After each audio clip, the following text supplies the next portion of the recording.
Hi అండి. మీరు ఈ వీడియో వినే ముందు వీడియో చూస్తేనే మీకు అర్థమవుతుంది.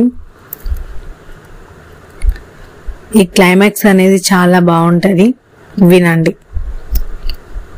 ఆ మాటలకి వినయ్ వర్మ గారికి బాగా కోపం వచ్చి, ఏంట్రా ఊరుకుంటుంటే ఎక్కువ మాట్లాడుతున్నావు, దీని మాయలో పడి నేను నీ కన్న తండ్రినన్న విషయం మర్చిపోయి ప్రవర్తిస్తున్నావు. అజయ్, ప్లీజ్ నాన్న, నేను ఇంకా మిమ్మల్ని తండ్రిగా గౌరవిస్తున్నాను కాబట్టి ఇంకా ఇలా మాట్లాడుతున్నాను. కానీ మీరే మీ కన్న బిడ్డల సంతోషాన్ని కాలరాస్తున్నారు. కస్తూరి ఏం పాపం చేసింది? మీరు క్షణికావేశంలో చేసిన తప్పు వల్ల తన లోకంలోకి వచ్చింది. అయినా తానెప్పుడు మీ డబ్బును కానీ హోదాని కానీ ఆశించలేదు. ఆ తులసి గారు చనిపోతూ కస్తూరి ఒంటరి కాకూడదన్న ఆలోచనతో మీ పేరు చెప్తే కస్తూరి కేవలం తన తండ్రి ఎలా ఉంటాడో చూడాలని మాత్రమే వచ్చింది. కానీ మీరేం చేశారు? తన గురించి ఎవరికైనా తెలిస్తే మీ ఉనికికే ప్రమాదమని కన్న కూతురు అని చూడకుండా నిర్దాక్షిణంగా చంపేశారు. వినయ్, ఏంటి ఊరుకుంటుంటే ఎక్కువ మాట్లాడుతున్నావు? నేనెవరికి అన్యాయం చేయలేదు. అయినా తను నా కూతురు అని నీకు ఎవరు చెప్పారు? ఇదిగో ఈ మిడిల్ క్లాస్ అమ్మాయి చెప్పిందా అంటూ స్వాతిని చూపిస్తారు. అజయ్, ఇంకా చాలు నాన్న, స్వాతిని ఇంకొక మాట అన్నా మీరు నా కన్న తండ్రి అన్న విషయం కూడా మర్చిపోవాల్సి వస్తుంది. వినయ్, ఏంట్రా నన్నే ఎదిరించి మాట్లాడుతున్నావు? అంతగా ఏం మందు పెట్టింది నీకు? అసలు ఇది అంతా నీ వల్లే కదా. నువ్వు ముందు బయటకు పో అంటూ స్వాతిని బయటకు నెట్టడానికి చూస్తాడు. అజయ్ అడ్డంగా వెళ్లి స్వాతి చేయి పట్టుకొని తను ఎక్కడికి వెళ్ళదు, నాతోనే ఉంటుంది అని స్వాతిని తన వైపు లాక్కుంటాడు. వినయ్, ఏమైందిరా నీకు? ఇంత ఆస్తి స్టేటస్ ఉండి ఎందుకు ఆ లో క్లాస్ దాని వెంట పడుతున్నావు? అయినా తనకు పెళ్ళై పాప కూడా ఉంది అని మాట్లాడుతుండగా అప్పుడే డోర్ సౌండ్ అవ్వటంతో అంత డోర్ వైపు చూసేసరికి అప్పుడే లక్ష్మి గారు, అజయ్ వాళ్ళ అమ్మ, ప్రాజెక్ట్ సక్సెస్ అయిందని తనను విష్ చేద్దామని ఎవరికి చెప్పకుండా ఆఫీస్కి వస్తారు. ఆవిడను చూస్తూనే అందరూ కంగారుగా చూస్తారు. ఆవిడను చూసేసరికి అందరూ కంగారుగా చూస్తారు. అక్కడ స్వాతిని చూసి షాక్ అయి తన దగ్గరికి వెళ్ళి, ఏంటి స్వాతి, ఇన్ని రోజులు ఎక్కడికి వెళ్ళిపోయావు? వాడు నీకోసం పిచ్చాడిలా తిరుగాడు, ఇంకెప్పుడు వాడిని వదిలి వెళ్ళకమ్మా అని స్వాతికి చెప్పి వినయ్ గారి దగ్గరికి వెళ్ళి, మీరు కూడా వాడిని విష్ చేద్దామని వచ్చారు కదా, మీకు ఎంతైనా వాడంటే చాలా ప్రేమ కదా అంటూ అజయ్ దగ్గరికి వెళ్ళి, కంగ్రాట్స్ కన్నా, నువ్వు అనుకున్నది సాధించావు, నీ ప్రేమను కూడా పొందగలిగావు, నాకు చాలా సంతోషంగా ఉందిరా అని అజయ్ నుదుట మీద ముద్దు పెట్టుకుంటారు. అప్పుడే అందరినీ గమనిస్తారు ఆవిడ. ఎవరి ముఖంలో ఆనందం లేకపోగా అంత కోపంగా అసహనంగా ఉంటారు. ఆవిడే అందరిని ఉద్దేశించి, అదేంటి మీ ఎవరిలోనూ ప్రాజెక్ట్ గురించి నా సంతోషం కనిపించట్లేదు, ఏమైంది అందరికి, ఎందుకు అలా ఉన్నారు? వినయ్, ఏం లేదు, చిన్న ఆఫీస్ గొడవ, నువ్వు ఇంటికెళ్ళు, మనం ఇంటికి వచ్చాక మాట్లాడుకుందాం. లక్ష్మి సరే అని వెను తిరిగేసరికి అజయ్ పిలుస్తాడు. అజయ్, అమ్మా నువ్వు వెళ్ళకు, ఇక్కడే ఉండు, నీకు కొన్ని నిజాలు తెలియాలి. లక్ష్మి గారు అనుమానంగా చూస్తారు. వినయ్ గారు కోపంగా, నా మాట అంటే గౌరవం లేదా అంటారు. అజయ్, ఉండేది నాన్న ఒకప్పుడు, మీ గురించి నిజం తెలియక ముందు, ఇప్పుడు లేదు. ఇంతమందికి అన్యాయం చేసిన మిమ్మల్ని తండ్రిగా కూడా ఒప్పుకోలేకపోతున్నాను. ఆ మాట పూర్తయ్యేలోపు అజయ్ చెంప చెల్లుమనిపిస్తారు లక్ష్మి గారు. లక్ష్మి, నోరు మూయి, నోటికి ఎంత వస్తే అంత మాట్లాడతావా? ఆయన నా భర్త, నీకు జన్మనిచ్చిన తండ్రి, అసలు ఇదేనన్న పెంపకం? నిన్ను చూస్తుంటే ఇలాంటి వాడిన నేను కన్నది అని నా మీద నాకే అసహ్యం వేస్తుంది. అజయ్ ఆవిడ కాళ్ళ మీద పడి, అమ్మా నన్ను క్షమించు, నేను మాట అంటేనే నీకంత కోపం వచ్చింది, కానీ ఆయన కారణంగా ఒక ఆవిడ జీవితాన్ని కోల్పోయింది, మరో ఇద్దరు తమ ప్రాణాలు పోగొట్టుకున్నారు, ఒక పసిపాప అనాథ అయిపోయింది, ఒకరు గతాన్ని మర్చిపోయి తన వాళ్ళ మధ్య పరాయి వ్యక్తిలా బతుకుతున్నారు. నా ప్రేమ ఇంతకాలం నాకు దూరం అవ్వటానికి కారణం కూడా ఆయనే అమ్మా. లక్ష్మి గారు ఒక్కసారిగా, నో, నేను నమ్మను, నా భర్త ఎవరికి అన్యాయం చేయరు, నువ్వు చెప్పేది నేను నమ్మను అని అంటుంది. అజయ్, నాకు తెలుసమ్మా, నువ్వే కాదు, ఇవన్నీ తెలిసినప్పుడు నేను కూడా నమ్మలేదు, కానీ నిజం మాత్రం అదే అని ఎవరికో ఫోన్ చేసి రమ్మని చెప్తాడు.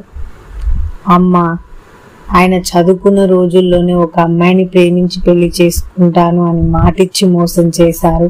ఆ మోసానికి ఫలితం ఆవిడ కడుపులో పెరుగుతుందని తెలిసిన ఆయనకు జాలి కలగలేదు. ఆవిడ ఒక అనాథ అవ్వటంతో ఎవరు నాన్న మీద కంప్లైంట్ చేయలేదు. ఆవిడే ఉంటే ఆశ్రమం వాళ్ళు చేస్తామన్నా ఆవిడ ఒప్పుకోలేదు. నాకు ఎలాగో న్యాయం జరగదు, ఆయన జీవితాన్ని కూడా రోడ్ మీదకి లాగలేను అని అన్నది. నా బిడ్డ కోసమైనా నేను బతుకుతాను, తనకు ఒక మంచి జీవితాన్ని ఇస్తానని కష్టపడి బిడ్డని కానీ తనను పెంచుకుంటూ జీవితాంతం ఆశ్రమంలోనే గడిపేశారు. ఆ అమ్మాయి పెద్దయ్యాక తనకి కూడా ఒక మంచి అబ్బాయితో పెళ్లి చేసి వాళ్ళని చూసుకుంటూ బతుకుతూ ఉండేవారు. వారి ప్రేమకు గుర్తుగా ఒక పాప పుట్టింది. అదే టైంలో తులసి గారికి ఆరోగ్యం క్షీణించింది. ఆవిడ చనిపోతూ కస్తూరికి తన తండ్రి గురించి చెప్పారు. ఎవరూ లేరనుకున్న లోకంలో తనకు తండ్రి ఉన్నారని తెలిసి ఎంతో సంతోషపడి నాన్నని చూడాలని తన భర్తతో కలిసి వచ్చింది. ఆయన మాత్రం బిడ్డ అన్న కనికరం కూడా లేకుండా తనెవరో అందరికి తెలిస్తే పరువు పోతుందని వాళ్ళని చంపేయమని యాక్సిడెంట్ చేయించారు. యాక్సిడెంట్ లో కొన ఊపిరితో ఉన్న కస్తూరిని తన భర్తని స్వాతి హాస్పిటల్లో జాయిన్ చేసింది. అప్పుడే తనకు నాన్న గురించి అసలు నిజం తెలిసింది. కస్తూరి పాపని స్వాతి చేతిలో పెట్టి ప్రాణాలు వదిలింది. అప్పటికే నాన్న స్వాతిని కలిసి నాకు దూరంగా ఉండమని వార్నింగ్ ఇచ్చారు. అయినా స్వాతి భయపడలేదు. కానీ వాళ్ళ నాన్నకి యాక్సిడెంట్ చేయించి బెదిరించాలని చూశారు. అదృష్టవశాత్తు ఆయన ప్రాణానికి ప్రమాదం లేకపోయినా గతాన్ని మర్చిపోయారు. దానితో ఆయన జాబ్ పోయింది. అలాంటి పరిస్థితుల్లో పాపని తన కుటుంబాన్ని కాపాడుకోవటానికి తను ఊరు వదిలిపెట్టి వెళ్ళిపోయింది. మీరు ఇందాక పెళ్ళయింది, పాప ఉంది అంటున్నారే, కానీ ఆ పాప మన ఇంటి రక్త సంబంధం. మన వారసురాలని కాపాడటానికి తను మీతో ఇన్ని మాటలు పడింది. మీతోనే కాదు, అందరూ తన గురించి చులకనగా మాట్లాడినా మన ఇంటి బిడ్డ కోసం అవన్నీ మౌనంగా భరించింది. ఇప్పుడు చెప్పమ్మా, నేను ఆయన ఒక్క మాట అంటేనే ఎప్పుడు ఒక్క చిన్న మాట కూడా అనని నువ్వు నన్ను ఏకంగా చెంపదెబ్బ కొట్టావు. ఏ తప్పు చేయని స్వాతికి ఇలాంటి పరిస్థితి రావడానికి కారణం ఆయన. నాన్నని ఏం చేయాలో నువ్వే ఆలోచించుకో. నాకు ఈ నిజాలని స్వాతి వాళ్ళ అమ్మగారి ద్వారా తెలిసాయి. స్వాతి, నువ్వు ఇంతకాలం పడిన బాధలు చాలు, మనం పెళ్లి చేసుకొని సంతోషంగా ఉందాం. అమ్మా, ఆయన నీడ కూడా మన మీద పడటం నాకు ఇష్టం లేదు. నేను నీకు కావాలనుకుంటే నాతో వచ్చే, లేదంటే నీ ఇష్టం. పద స్వాతి అంటాడు. స్వాతి, ఎక్కడికి అజయ్? అజయ్, పద మీ ఇంటికి వెళ్దాం. మన పెళ్ళయ్యాక మనం కొత్తిల్లు తీసుకొని అత్తయ్య, మామయ్య, నువ్వు, నేను, స్వీటీ అంతా కలిసి ఉన్నాం. స్వాతి, వద్దు అజయ్, మీ నాన్నగారు నన్ను కోడలుగా ఒప్పుకోవాలి అనుకున్నానే కానీ నిన్ను వాళ్ళ నుండి దూరం చేయాలని ఎప్పుడు అనుకోలేదు. అలా అనుకుంటే మీ నాన్నగారు నన్ను బెదిరించిన రోజే నీకు చెప్పేదాన్ని. ఇప్పుడు కూడా ఈ విషయాలు నీకు మా అమ్మ చెప్తే తెలిసాయి తప్పితే నేను చెప్పలేదు. అయినా వాళ్ళకి దూరంగా బతకటం ఎంత కష్టమో తెలుసా అజయ్. ఆ కష్టం నీకు రాకూడదని, నా వల్ల అస్సలు రాకూడదని ఇన్నాళ్ళు నీకు దూరంగా వెళ్ళిపోయాను. స్వీటీకి అన్ని నేనే అయి పెంచుతాను. నేను కస్తూరికి మాటిచ్చాను, స్వీటీకి కంటికి రెప్పలా కాపాడుతానని. అందుకోసం నిన్ను మీ అమ్మ నాన్నల నుండి దూరం చేయలేను. ఆయన తప్పు చేసినా అది నీకోసమే, నీ మీద ప్రేమతోనే చేశారు. అందులో ఒక తండ్రిగా ఆయన బాధ తెలుస్తుంది. నువ్వు ఆవేశంలో ఆయనకి దూరమై జీవితాంతం ఆయన కోసం బాధపడుతూ ఉంటే మనం పెళ్లి చేసుకున్న సంతోషంగా ఉండలేం అజయ్. స్వీటీ నా బాధ్యత, తనని నేను చూసుకుంటాను. ఇకపోతే జాబ్, నేను మళ్ళీ పాత ఆఫీస్కి వెళ్ళిపోతాను. అక్కడి నుండి కూడా వచ్చి డిస్టర్బ్ చేస్తే జీవితంలోకి మళ్ళీ ఇంకెప్పుడు నేను కనిపించను. చూడు అజయ్, నువ్వు నన్ను నిజంగా ప్రేమించి ఉంటే మీ అమ్మా నాన్నలు నన్ను స్వీటీని మనస్ఫూర్తిగా అంగీకరించినప్పుడే మన పెళ్లి జరుగుతుంది. అంతే తప్ప వాళ్ళ నుండి నిన్ను వేరు చేయలేను. బాయ్ అంటూ కళ్ళ నిండా నీళ్లతో బయటకు వెళ్ళిపోతుంది. వెళ్తున్న స్వాతి వైపు చూడడం తప్ప ఏమి చేయలేక చూస్తూ ఉండిపోయారు అజయ్, లక్ష్మి గారు ఇంకా వినయ్ గారు. కాసేపటికి తేరుకున్న అజయ్, చూసారా నాన్న, మీరు ఇంత చేసిన మిమ్మల్ని ఒక్క మాట కూడా అనకపోగా నన్ను మీ నుండి దూరం చేయకూడదని తను దూరంగా వెళ్ళిపోతుంది. ఇంతకంటే మంచిగా ఆలోచించే అమ్మాయి ఎక్కడ దొరుకుతుంది? అసలు తను నేను ప్రపోజ్ చేసిన 2 years వరకు మన స్టేటస్ గురించి మీరు ఈ పెళ్లికి ఒప్పుకోరని ఆలోచించి తనకి నేనంటే ఇష్టం ఉన్నా చెప్పలేదు. నేను వెళ్ళి వాళ్ళ అమ్మా నాన్నలని ఒప్పించాకే తను నా ప్రేమను ఒప్పుకుంది. అప్పుడు కూడా మీరు ఒప్పుకోవాలని అంతా ఒప్పుకున్నాకే మా పెళ్లి జరగాలని చెప్పింది. మీరు స్టేటస్ కోసం, ఆస్తి కోసం ఎవరైనా ఈ అమ్మాయిని తీసుకొచ్చి నాకు పెళ్లి చేయగలరేమో, కానీ ఈ భూమి అంతా తిరిగిన స్వాతి లాంటి అమ్మాయి దొరకదు నాన్న. అసలు ఈ ప్రాజెక్ట్ సక్సెస్ అవ్వటానికి నేను కారణమని మీరంతా అనుకుంటున్నారు, కానీ నేను ఓడిపోతానేమో అన్న ప్రతిసారి తనే నన్ను ప్రోత్సహించి ఈ ప్రాజెక్ట్ కోసం రాత్రనక పగలనక కష్టపడింది.